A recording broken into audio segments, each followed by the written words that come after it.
Une page s'est tournée, une autre s'est ouverte. Désormais libérées, les emprises militaires françaises vont servir à relocaliser les forces sénégalaises de défense et de sécurité. En visite sur les différents sites ce matin, le président Bassirou Diomaye Faye a évalué le potentiel de ces infrastructures. Omar Ning nous fait le compte-rendu. Le camp G de Ouakam, première étape d'une visite qui tourne une page d'histoire, avec les symboles d'une souveraineté pleine et entière sur des installations militaires stratégiques.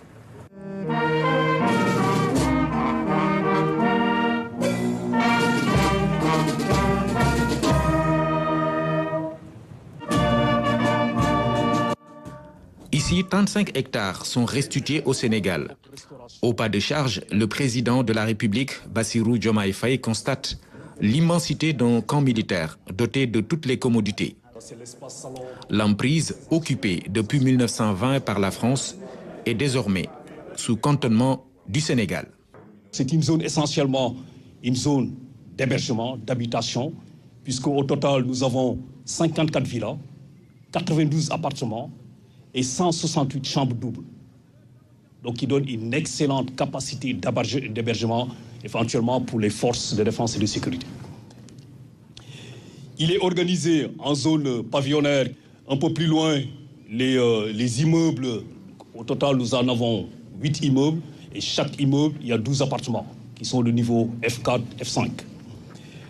Nous avons au niveau, là où nous sommes exactement, nous avons cette partie-là qui est la zone récréative de restauration où nous avons la cuisine, une grande salle de restauration, une salle de fête. Et juste derrière nous, c'est la partie technique où nous avons l'ensemble des services techniques qui sont concentrés, y compris le service médical, le centre médical interarmé qui était là, mais aussi un poste de secours des sapeurs-pompiers qui étaient là, qui participaient dans le cadre de la lutte contre les incendies.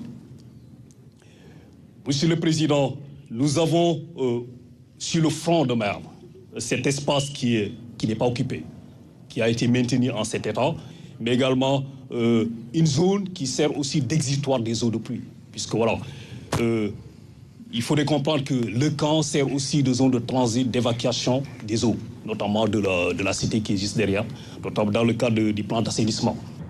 Après Ouakam, direction la cité Saint-Exupéry. Ici, même constat, des logements libérés par des éléments français, ainsi qu'une vaste zone de stockage de carburant et autres matériels militaires.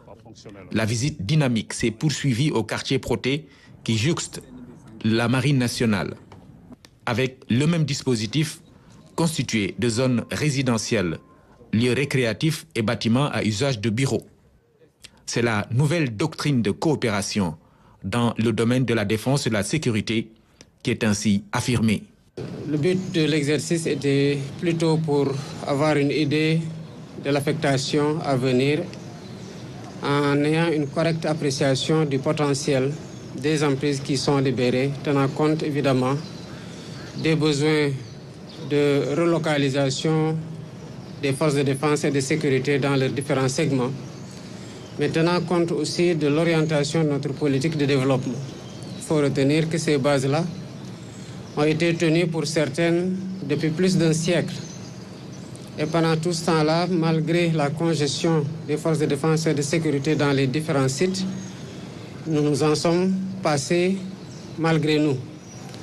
Maintenant que le Sénégal affirme fièrement sa souveraineté sur l'intégralité du territoire national, nous entendons en faire le meilleur usage qui correspond à l'orientation retenue dans le cadre de la mise en œuvre de l'agenda national de transformation Sénégal 2050. La restitution de ces emprises, fruit d'un dialogue bilatéral fondé sur le respect mutuel, ouvre ainsi une nouvelle ère de coopération stratégique recentrée sur la formation et le renforcement des capacités nationales.